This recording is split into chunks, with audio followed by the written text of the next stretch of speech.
today's video, I'll show you how to add a formula in monday.com to enhance your board's data capabilities. Start by opening monday.com and navigating to the board where you want to add a formula.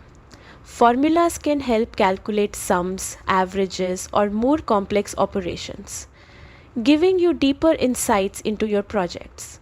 At the top of your board, click the plus icon to add a new column. From the menu, select Formula. You can also type formula in the search bar to find it quickly. Once added, input your custom formula based on your goal, whether it's calculating revenue, tracking time, or analyzing project status. Make sure the syntax is correct for accurate results.